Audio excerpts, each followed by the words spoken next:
I'm Tanya Fox, and you're listening to Fox Talks Business Podcast. I started my career in the corporate world, but always played to my own tune and loved to think outside of the box. This didn't always serve me well with the bosses, so I made the decision to become an entrepreneur. And that little seed of entrepreneurial curiosity continued to grow as I branched out into retail, service, and franchise businesses. Now, I have been fortunate to have amazing successes in the last 2 decades, but they did not come without some really big failures and even bigger lessons learned. And that's why I started this podcast, not just to share the failures, but to show you how you can turn every failure into a success. We're going to hear from some amazing humans from around the world that are going to share their stories of the good, the bad, and the motivational entrepreneurial life has to offer. After all, life is too short to make all of the mistakes yourself, so why not learn from each other? And of course, we're going to have some fun, because as I always say, well, you know what? I'll tell you that at the end of the episode. Welcome, Foxy listeners. I'm so excited for today's guest. Fabienne, thank you so much for joining us on the show today. It's my pleasure. Thanks for having me. So I've been sort of cyber stalking you a little bit, so I have a little bit more background. But for those of my listeners that haven't quite heard of you yet, give us a little bit of background on yourself. Sure. I left corporate 21 years ago, and I thought, I've been in marketing, advertising, and sales. Like it'll be, I'll get clients and I'll make money. If I can just make 65,000 a year, like I did at my last job, everything will be fine. That's not what happened. I had a dark night of the soul, months after months of just floating my life and my business on credit cards. I had to do something. I couldn't go back to corporate. I was now unemployable. So I had to create a client attraction system for myself. Long story short, I did create a client attraction system for myself. I filled my practice to full capacity in 8 months. And I found myself at just shy of 6 figures. And other people started saying, I know you do nutrition, but can you teach me how you filled your practice so quickly? I've been at it for 4 years and still haven't been able to. I became a business coach just because the demand was really high. And then I kept hitting new levels, new devils at every new level, and dark nights of the soul. And one of them was my husband, always supportive, who said, listen, do you really think we need more clients? Because we never see you. And what I knew, Tanya, is on the inside, I knew I was meant for more. I was seeing other people making 20K, 50K a month in their businesses, but that wasn't available to me, it seemed at the time, until I realized through much research that what had gotten me here at 6 figures was not going to take me to multiple 6 figures and eventually 7 figures. And I learned that I had to do less better. That if I wanted to make twice as much, I actually had to work a lot less. And I started looking into the concept of leverage. If you understand leverage, it's a little bit of effort that produces a result that you wouldn't have been able to do, let's say, with your bare hands. And when I applied leverage to everything about my business, my team, my systems, my marketing, my business model, what I charged, I noticed that I was getting to 50K a month and eventually 100K a month and eventually more than that. And so I started applying it to all of our, the people who worked with me, and their businesses grew exponentially while they were able to have their evenings, their weekends, and their vacations back. And so this is what I teach now, the leveraged business, how you can be at $1 million a year and have 14 to 16 weeks of vacation. And it's only through leverage. Because I think that this is such an important topic, because I think I would probably say 100% of people don't go into business with the frame of mind that they really want to work 18, to 20-hour days. They want, the whole idea of it is the sense of freedom, being able to go where you want, when you want. But a lot of them find themselves stuck, because I remember that. I remember going, I need to be here to be able to grow. Yeah, it's even beyond stuck. If I can just add another layer Mm-hmm. on top of what you said, which is absolutely correct. It's that they're actually in their own business working more than they would ever agree to work for anyone else, and underpaying themselves so much in many cases than they would ever agree to work for somebody else. So it's really created a cage, this entrepreneurial cage, because now they're unemployable. They can't go back and work for somebody else. But the light is at the end of the tunnel is so far away that I meet so many women who say, Fabienne, you are my last ditch effort. I may be at 150 or 250 in my business, but I literally cannot keep going. And I don't see a way out until they understand the concept of leverage. And then everything starts to open up. So let's talk a little bit about that, because I'm sure there's some people that are sitting there listening right now going, yeah, I'm there. Like, this is me, going, because I think a lot of people, especially now, are at that point where they're like, maybe I should just give this up because it's just too much. And everyone around them is saying, if it's so hard, why don't you go and get a Job. real Yeah. A real job? job. Yeah. Why don't you just go get a real job? Yeah. So they're not helpful. No. And I remember people saying that, and I just thought, oh my God, that to me feels like a death sentence. Because for two reasons, I don't want to go back to the corporate world that I was in, because I worked in government, and I think I would be the world's worst employee for somebody. Not just you, just most of us, because I've done a lot of research about this. Most of us are not wired to work for somebody else. Many of us are rebels or questioners, and we don't want to be told what to do. We're literally not wired for it. So this is why it's so painful for many of us.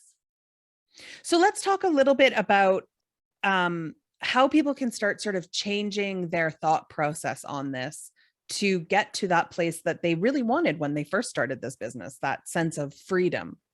Yeah, it's a combination of both things. I've realized. I actually think many of us don't get into business thinking we'll ever reach 1 million. Some entrepreneurs do, but not the ones that I tend to. We typically want two things: freedom, which is freedom to and freedom from. We can talk about that later as well. And then also we want to make a difference in people's lives. We want to make a difference. We want to be of service to people. We want to create an impact. And those two are very powerful until you realize that you can't help more people. You can't feel free because you haven't set up your business for big growth from the beginning. So everything, and I'm happy to share. I'm an open book. I will share everything with you in our time together. And I also put all of the lessons in the book called The Leveraged Business, if anybody is interested. It's basically me reverse engineering where I am today, and multiple 7 figures for 14 years with all this downtime and impact and all that good stuff. So the concept of leverage starts with what got you here won't get you there. So how do most of us start our business? Most of us are bootstrapping. We have more time than we have money, more time than we have team. So we're involved in everything. We tend to be natural control enthusiasts. Okay, I don't want to say freaks, because good, right? It's good for us to be control enthusiasts in the beginning. You want to have a hand in everything because you know exactly what you want it to look like in most cases. And many of us don't have the strategy. We don't know what to do. We can go online and then we get overwhelmed, and then we try everything and we realize that we shouldn't actually be doing everything and nothing actually gets done. What's important for us to discuss before we talk about leverage is that, and I've worked with thousands and thousands of people, and I have them take assessments in our programs. And because I've seen about 10,000 assessment results, there's a trend. We are wired differently than other people in the world. We are wired, entrepreneurs, about 95% of us, from my observation, are wired as people who like to start things. Okay. We're high idea generators. We like to initiate. In fact, the word entrepreneur comes from the French word entreprendre, which means to initiate. Okay. We like to start. And at the same time, where most of us are not wired to finish. We get easily distracted. We lose the passion of a project around 60 to 80%. We have bright, shiny object syndrome, squirrel, squirrel. Oh my God, I'm so passionate about this too. And we add things to the plate. And of course, every time you add something new to the plate, you delay the completion of every other project on your plate. And that's important to know because that keeps us in the day-to-day of our business. We think we're doing things to move the business along, but this busyness is actually not completion, and you don't get results from things you don't complete. So in the book, and whenever I'm helping somebody with this, we talk about leveraging a team. And it's overcoming the, I'm going to say, brainwashing that we get in our education system, which is that we have to get good at everything, right? Yeah. Well-rounded education is not who you want to be in the world. In fact, it's the opposite. You want to strengthen your strengths, strengthen your unique brilliance, strengthen the things you're passionate about, that you're already really good at, and delegate your weaknesses, all of them. We're not trying to get good at things we will never get good at. That is a waste of time and energy, and frankly, frustration. You will, for me, I will never be good at bookkeeping. I'll never be good at minutia. You have your own, Tanya, right? Everybody here has their own. Imagine if you were to take all of, and I know intellectually we all know this, but I just sat with a private client who on Friday for a full day, and there are things that she knows she's completely incompetent at, or things that she could do, but frankly, somebody else could do better. And those activities she's been working on for over 10 years, even though she has $1 million in sales business, and she's wasting her time, 60% of her time doing those things. And if you can change your mindset, change your belief system that you don't have to do things, and you can begin to delegate to a team perfectly chosen to finish, right? We want to surround ourselves with people who will finish what they start. And there are plenty of people like that. Then that frees us up to do the things that only we were meant to do. To be the visionary, to create the culture, to do the big sales, the big conversations, the big innovation, to do the things that no one else can do quite like us. And so in the book, I talk about art versus craft.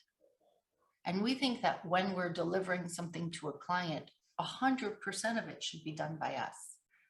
That's not true. The 80-20 Pareto principle is very much at work here, in the sense that 80% of how you deliver your work to your clients and customers is something that can be automated, delegated, productized, and using technology, associates, something like this. 20% of what you do is your genius, is your art, is your je ne sais quoi. And when you realize that, you then begin to delegate that as well. It allows you to shift your business model so you're working less. People still have a lot of access to you, but you're working less, and you can focus on omnipresent marketing. You can focus on innovating and being more useful to your marketplace, getting your message out there. And you see little things like this in every area of your business, whether it's leveraging a team, leveraging systems so that you can pull yourself out of the day-to-day operations of your business, stop whack-a-moling, stop putting out fires all day, and instead focus on scaling the business, This is what changes everything. Well, and I love that you're saying this, because this was a lesson that was so hard for me. I have, still to the first company I ever opened was a bookkeeping company, and I still have it to this day, but I spent probably over a decade of having my hands on everything and realizing that I felt like I needed to, because I knew I was really good at it. But stopping and going, it's not the data entry that I'm good at. Like, really, a monkey could do that. It was the other things that went beyond that. It was, the creativity, the help, the inspiration that I could be like, if we did this or shifted this, or have you thought about doing this, or in this month, that's what really excited me. And it was meeting somebody like you who said, what is it when you're talking to a client, what is it that sparks you? Like, what makes you go, oh, I got an idea for you. And I realized that I wasn't doing that anymore. And that was causing me to find boredom in the business, to restrict myself, and then to just kind of hate going to work. Yeah. And this is the difference between art and craft. When we start, it's all one big 100% mess. Then as we get along, we find ourselves doing 80% craft and 20% art. And we never give ourselves permission to delegate everything. There's so many fears attached to letting go of control. What if they take my stuff? What if they take my clients? What if they don't fall, what if things fall through the cracks? What if they're not extending the brand that I am, and all the things, right? So we let the fears and the beliefs get in the way of us moving into only working on the art and letting other people or systems take over the craft. And there's also a big guilt factor, especially around women, because many of us have this feeling that I must do it. I started this, I must finish this. What if they don't do it like me? You know what? It's probably just easier if I do it. And right. I think that's, time. Yeah, it'll be less time if I just do it myself than try to explain it or train you. Give it to me, right? Just give it to me. I'll just finish it. It'll only take a few minutes. But when you multiply those few minutes and you're doing stuff you don't really want to do, it actually lowers your vibration and your enthusiasm. And at the end of the day, when you're doing stuff you can do, but you really shouldn't be doing, you don't have any more energy left for all the things that jazz you. You would think you do, but we, especially as women, we put ourselves at the bottom of the priority list.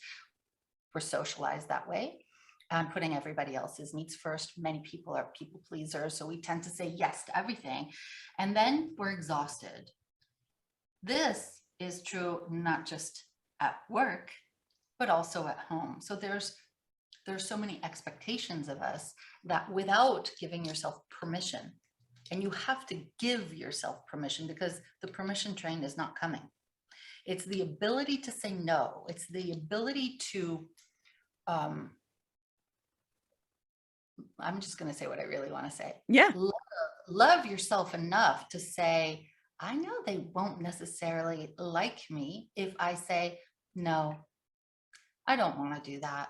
No, thank you. You're asking very kindly, but I don't want to head that board. I don't want to be on that project. I don't want to do the PTA. I don't know. And we are often made to feel like, oh my God, who does she think she is?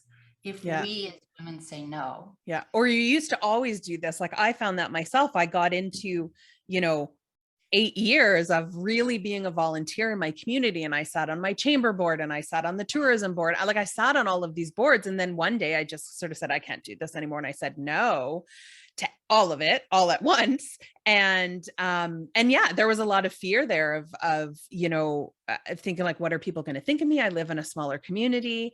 And then I realized it doesn't really matter, because I thought at the end of the day, these aren't my clients. Like most of, I would say 99.5% of my clients are not from my town. But I put that of like, I'm leaving everybody hanging dry, or, and so it took a lot, but I, realized that I was missing out on the stuff that I loved for what? Like, what Yeah. was I gaining? Yeah. I'll tell you this, when I first talk to people about leveraging your time, just chapter 3 of the book, they think I'm going to talk about time management. Mm. And I'm like, oh, no, no, no, do not underestimate me in this regard. It's about boundaries. It's about loving yourself enough to say no to people who hijack your time. It's about putting yourself on your priority list, your dreams for your business, your dreams for your downtime with your family. It's about getting people to stop walking all over you. The people who take advantage of our time know exactly what they're doing. They just are used to us or other people like us saying yes, because just because you ask doesn't mean that I have to say yes. Mm-hmm.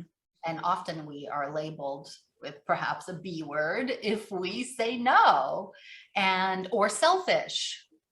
And when you can accept yourself as is, faults and all, no one of us is perfect. There are things that we would all change about ourselves, but if we can accept ourselves as is, what somebody else thinks of us when we say no, or when we say thank you so much for having me here all these years, but I'm pulling out of this now, then it doesn't matter what they think. And the funny part is 5 years from now you won't even remember their name.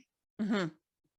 And yet we will keep shouldering all this, let people hijack our time.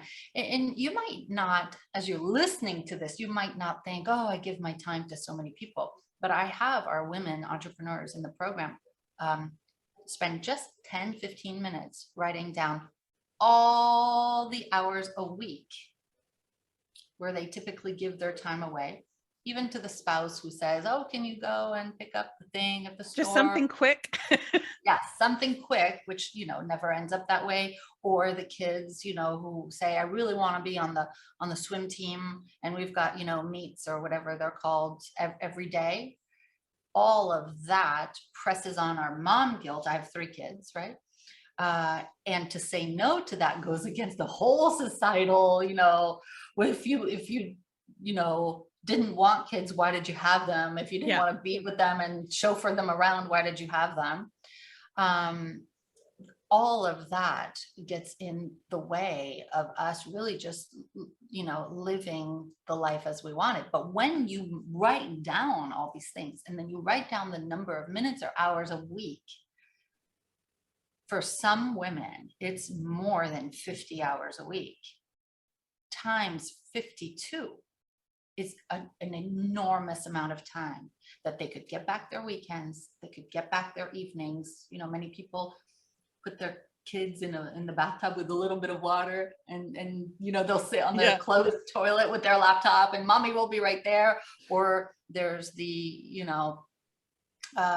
being at the game and always being on the texting on the phone. All of that goes away when you say no. You focus and you delegate everything that you shouldn't be doing, you don't like doing. It's not, it's craft. And then you actually focus on, what is the best use of my time? What is Pareto principle 80-20? What is the 20% of the stuff that I do that produces the 80% of results? And then giving yourself permission to be that person, knowing that when you are that, when you live that way, your cup is full and you have so much to give to all the people around you, to your team, to your clients, to your loving relationship, if you have one, and to your kids, friends, family, all that stuff. Yeah. And I love that, because I think, I remember being in a fear thing about social media. The back end stuff of social media took me forever. But giving it away, I had such a block of like, it's not going to sound like me. People aren't going to know it's not me. Like, I was so worried about it. And I was like, okay, I need to do this because it's just sucking so much of my time. And I hate doing it. I don't like the back end stuff. And I was very surprised that once I gave it away, I realized No, because I have somebody who's just doing the back end stuff. I'm still creating, but I just get to like record into my phone and be like, oh, here's this idea that I had. We were talking about loving to be that idea person. I get to just have the ideas now. And I have somebody else that really loves to make the idea come into reality. But that was where I was getting stuck. So I would, like you said, I realized I was never getting anything done because I was spending so much time trying to figure out, okay, how do I do this? How do I put this up? And I thought, I just want the ideas. I have the ideas and you go ahead and, and do that. Because I can do it, but I don't like to do it. No, it's the same thing with email. You'll stop just about any entrepreneur and you say, are you still in your email? They'll say yes. How many hours are you in there a day? Minimum of 3 hours, minimum. It took me months of kicking and screaming. I'm not giving up my email. I will lose the pulse, finger on the pulse of what my clients want, all that stuff. It was probably like 12 years ago, I gave up my email. It was redirected to one of my assistants. It was crickets the next morning, Tanya, in my email inbox. And I'd never felt such freedom to know that I wasn't beholden to being in that inbox and having other people's, Pavlovian, Fabienne, jump, right? Yeah. Like, I need this right away. Yeah. And then feeling like just because you wrote me an email, I have to stop everything to respond to you. Yeah. That kind of freedom gives you the mental peace, this space, right? Because you know this, everybody listening here today knows that when our mind is cluttered, there is no room for innovation. There's no room for those great ideas. There's just no room for anything. And when there is room, you get, I'm not saying we're always in a meditative state, but when we're not in a whack-a-mole, oh my God, I need to get back to them, fire putting out scenarios. Yeah. Like feeling like that. Yeah. Because I think we do take that on. I know I'm guilty of that if somebody sends me something, I almost take on their sense of urgency and I have to stop myself and go, this is not my problem that you can't get your shit together in time. Nope. But I still, every now and then I'm like, oh, I'll get this right away out to this person. And I'm like, no, hang on a minute. It's your fault that you can't get to me in it and due process. Yeah. And so I'll just say something. I'll just plant a seed for everybody, which is what I do with our members is you choose the time, whether it's next week, next month, next year, but start telling everybody that in that time frame, you will no longer be available by email. Watch people freak out initially. Tell your clients you're not going to be available by email. Tell even your team. You're going to use other things like Asana or Slack or all the options. But getting out of email is one of the best things you could ever do for your business. You get back hours a day. And there's also this knowing that you're not going to have that anxiety. You know how there's so many places to, you've got, let's say you're on LinkedIn and you're on Instagram and Facebook, and then you've got an email, but you have more than one email address. And then you have this, and then you have that. By the time it's 10 o'clock, you've wasted so many hours just checking in all the places. Because the email takes you to something else, and now you're jumping down rabbit holes. So I'd love to give just a loving, I don't want to call it assignment. Nobody's here for an assignment, but a loving invitation to ask yourself, what would it take for me to get out of email permanently? Like I have an email address, but no one expects me to be on it every day. Clients don't have it. My team doesn't write me. So I don't know if there's somebody here who's looking to gain back their time so their time doesn't spill over into the evening where they put the kids to bed and then go back to the computer. You don't have to do that anymore. Once you start to delegate, leverage your time, leverage your systems, leverage your team, so that you are not needed in the day-to-day operations of your business. It's it's a game changer. And do you find too that it's really important to understand what boundaries you want to have? Otherwise, any time management you do doesn't matter if you don't have that? It's a process. And I see this as a 3-step process. So if you're listening, I hope you write it down. First one is, what are your standards? It's good to have boundaries, but boundaries are a thing that you do after you get clear on how do you want it to look like, what's acceptable, what's not acceptable. Ask yourself, what's working now, what's not working now. And if I could just blow up any expectations and start anew based on how I want to, let's say, use email, or how I want to use my time, what would I do in an ideal world? And again, value yourself enough to say, you know what, I'm going to do this. It's going to ruffle some feathers at first, and then everybody will get used to it. And I think that's the fear, right? That people are going to, I'm going to lose clients over this. If you understand that you can switch this without ripping off the Band-Aid. You could say, you know, we're in middle of the year right now, and you could say, hey, clients, starting January 1st, this is what we're going to do. Okay. And you give them 6 months, you give them 3 months, and you say, but here's what's in it for you. All this time that I'm wasting with all the other clients, all the team, I could be innovating for you. I could be creating new things for you. I could be being more strategic for you, or whatever it is. And show them how they will still have access to you.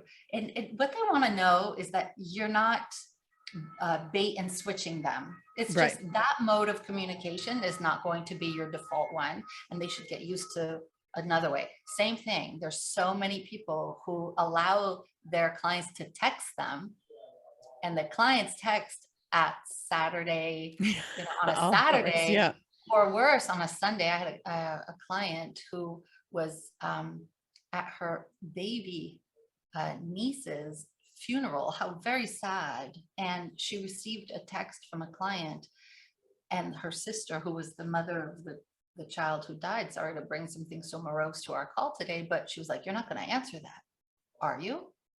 And my client answered it, because she felt, and here she is in one of the saddest, most tearful moments of her life. And because the client has access to her, and she's trained the client that that's okay. Yeah. It's okay. We have whole systems about getting clients off of expecting to get an answer from you. And some of them mean that you just stop using that phone for personal, and that's just for, you get 2 cell phones. Mm-hmm. And that seems like a big stretch, but things like that, they're bold actions for sure. It's not something that somebody will do every day. My company is called Bold Heart. So it's all about, you know, listening to your heart hard. And what is your truth? What do you value? What do you want before anybody else's needs and urgencies? What do you want? Listen hard to your heart, and then boldly and unapologetically make it happen, so that it's a benefit to all. Right. Well, and really, I think like when you have those tough moments, like you said, clients calling you outside of hours and feeling like you almost set that expectation. So it's 100% okay for you to change that expectation, but you can't do that if you keep answering them. Right. Which was, that was a hard thing for me, but I don't answer. I'll see it come in, but I won't read it. Before I used to read it and then only answer it, but then it would clog my brain still. And so now I just leave it, and I'm like, there'll be time for you. I'll look at that later. Yeah. And it can ruin your weekend. Yeah. And it did take a while. Like now I can just see it, and I'll be like, okay, just note to myself, I have to look at those, you know, but it was hard, right? It's that call that you're like, but what if it's an emergency? But it's never been like, nobody's ever called me to say like, you know, could you get me an ambulance? I need help. Right. Like, I call it, no small children are bleeding. It can wait. Yeah. And even then, how bad is the bleeding? Like, How bad is it really? Do we need to amputate? is this like, can we walk it off, or is a limb hanging? I don't know. So talk to us, because I know there's people who are out there who, are listening to all of this and it's resonating with them, but they're still like, it's not something that they can take on their own. So talk to us a little bit about the stuff that you offer, and as well as where people can find the book. We'll have that link, but I want to make sure that you mention that. Yeah. So I'm just going to say, if you are overwhelmed in your business, I spent 8 years writing this book. It's the entire program called the Leveraged Business Program. And I put it all in here. The book is free on my website. If you go to boldheart.com, there it is. I think it's just like either $2 or $4 for shipping. And you might say, why are you giving it all away and for free?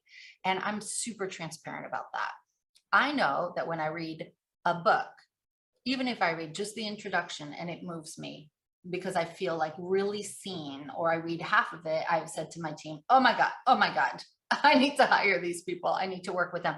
That is simply my transparent reason why I make it available for the right person will get value from it.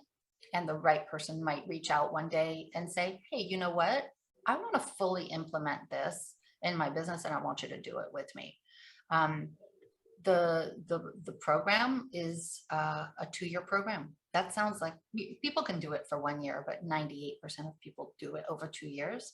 And at first, that sounds crazy, like 2 years. Yeah, but that's a lot of time, people think. Yeah. But we're talking about, we have a lot to implement. We need to leverage your team, time, systems, business model, marketing, accountability, lifestyle, differentiation.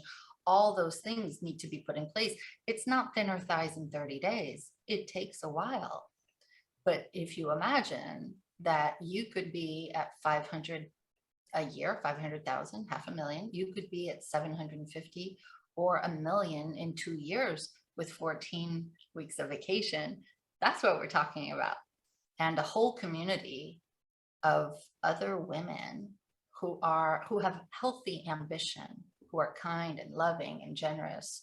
We're all working together so that we all win this prize. And it's about extreme generosity, my coaching and all that.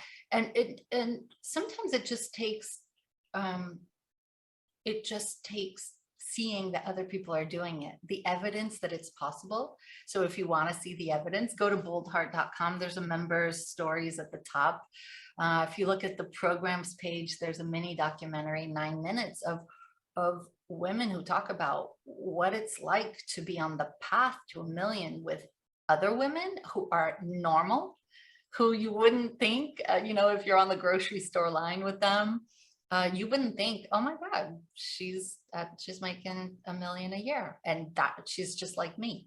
And that makes it feel real. Yeah. Almost makes it feel obtainable. It's what we do. You'll see this on the website. We normalize women making their own money, and lots of it, with a ridiculously high quality of life, and without guilt for taking Friday as a spa day, or, hiding out in bed reading, or whatever the thing. Because I think in our community, we're just tired about it being all about the guys. We love the guys.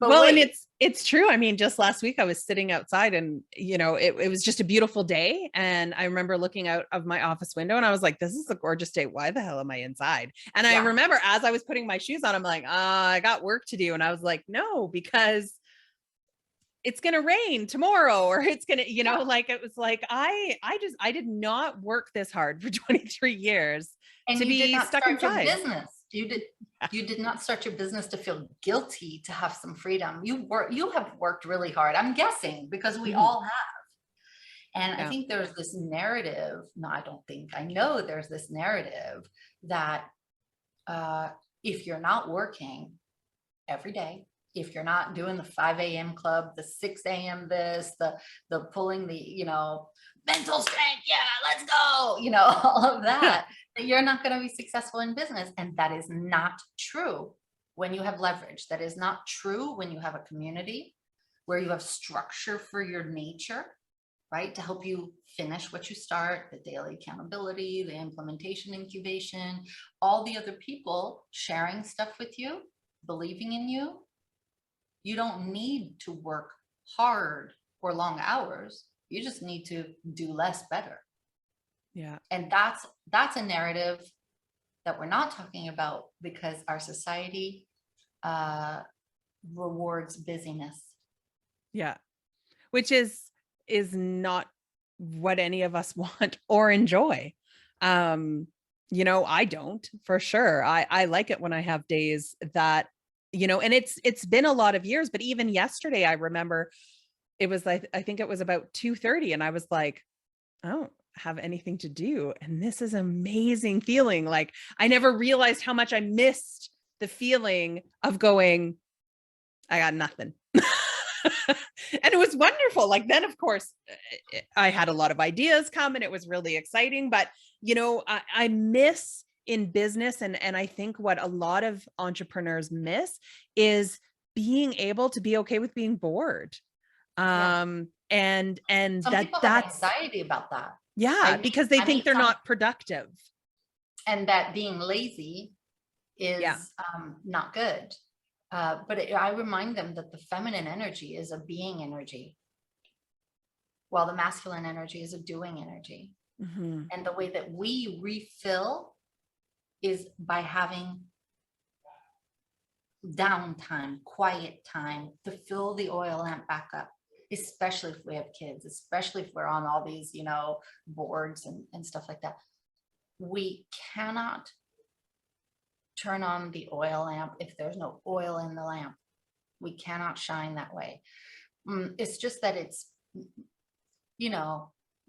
again, we've been socialized, everyone, that busy is good and that not busy is lazy. Mm-hmm. And that's bad. And it's quite the opposite. I tell all my ladies, you have to work less if you want to grow exponentially. You have to not work on evenings, weekends. You have to not take your laptop to the beach for that week and wherever if you want to grow. And those are the videos that we have on the website. Women who I just went for 3 weeks in France and my business continued to run and it grew when I wasn't there. And that's what we're looking after for I hope for everybody listening, because then you have a choice. You have a choice whether you can be in it as much as you want. And I like that idea of choice versus obligation. Mm-hmm. Right? You can be in your business and the day-to-day and the minutia as much as you want, but then if you have the choice to also just go and take 4 weeks off, yeah, that's yours. How freeing that is, for the recharge, for, refilling your tanks and stuff like that. And for actually starting to live the dream that is obtainable. It is we're normalizing it. And the big thing is first to look for the evidence that this is not some kind of hype that this woman is saying on this podcast. Look for the evidence of the people doing it day in and day out. Because you can look for the evidence that it doesn't exist. Yeah. Like with everything, right? With everything, right? And then look for the evidence. We call it the popcorn effect at Bold Heart. It's like when you're in a community, an intentional community of women, and you're in this like pot and your popcorn, and all of a sudden, pop, there's this woman who's like, oh my God, she just got to $500,000. And then pop, she just had $100,000 launch. Pop, she just got to $1 million. Pop, she had her first $10,000 month. Pop, pop, pop, pop, pop. Not everybody pops at the same time, but it's like evidence, evidence, evidence, evidence. And they're just like you. Yeah. That's when we start being like, wait a minute. She's not that different from me. I'm just as good as she is. She started a little before me. She shows up, she follows the recipe given to her. That's evidence. That's evidence. That's evidence. And then you create this deeper belief in self and expectation. And you'd start thinking, oh my gosh, $1 million a year or more with that much time off. And all I need to do is pop. And I'm going to pop. Yeah. I love that. However strange that sounds, I'm going to pop too. Do I know when? No, but I'm just going to stay plugged in until I pop. I love that. I think there's so much. And I think, if there's nothing that people take, I think I would love for them to take from this episode, and it's weird wording, but almost permission to have moments where you can be lazy, where you can be bored, where you can be whatever, and realize that those moments are just as crucial as the moments that, you feel like you need to run like a chicken with your head cut off. Yeah. I call it stirring the risotto because I cook a lot. I love to cook. Not everybody does, but for me, I get into this meditative state when I'm stirring the risotto or whatever it is I'm making. And sometimes my husband will say, what are you doing? I said, I'm working. Yeah. Because what I'm doing is in that low brainwave frequency, I'm coming up with the ideas. I'm allowing myself through a repetitive motion, and something that I'm the ideas are coming, the innovation is coming in a way that it wouldn't come in between crammed client appointments. Yeah. Yeah. I love that. Fabienne, thank you so much. It has just been wonderful. I think there's so much for people to gather out of this episode. We're going to make sure that we have all of the links, Foxy listeners, where you can find more out about her, as well as get her book, so you can start creating the life that you want, and starting to enjoy it because it's out there for you. You deserve it. One of the things that I love the most about what Fabienne said in this whole episode is, the reminder that all of the things that you did to get you to this point is not going to get you to the next point. And sometimes we forget that. We get stuck in, this worked for me before, so it's going to work for me again. And really taking a moment, like I'm going to be doing, and going, okay, what do I need to get me to my next level? Who do I need to have on my team? Who do I need to have on my side? Who do I need to be my mentor? And maybe that is the same person. Maybe you're still not quite at that level, but sometimes we outgrow our coaches. Sometimes we outgrow our mentors, and there's nothing wrong with that. So, are you taking a look at that and going, where do I want to go? Who is there? And who do I connect with? And if that's Fabienne from this episode, then I encourage you to head to our website. Make sure that you click on blogs. You're going to see all of the ways that you can connect with her more, learn more about her company, Bold Heart, the links to be able to get her book, The Leveraged Business. I am really excited. I ordered my copy. To let you know, there was no cost for the book. It was only shipping. I'm in Canada, so I was considered international, and it was like $6.98, I think, after exchange rate. So very, very reasonable to get a book. So I'm keeping my fingers crossed it comes in the mail any day because I'm really excited. So you're going to want to stay tuned for a future episode because I'm going to do a review on the book and let you know what I thought about it, what I got out of it, and share that with you guys as well. So I hope that you really enjoyed this episode. Man, I gotta say, I have the best job ever that I get to sit and talk with so many amazing human beings to just learn their story and be able to share it with you guys as well. So I love hearing your comments and suggestions, topics that you guys want to learn more about. Even people, you guys have sent me a lot of great people that you were like, I've always wanted to hear from this person. So keep those coming in. You can message me on social media or off of our website, however works for you. I love hearing from you. If you can take a few minutes to leave us a review as well, that helps us to reach even more people and get even more amazing guests. So wherever you like to listen to us, the reviews really do help. And I love hearing your kind words. So thank you guys so much for taking the time to do that. So no matter what you're doing today, I hope that you always take my biggest message, that you have fun. Because if you're not having fun, why are you doing it?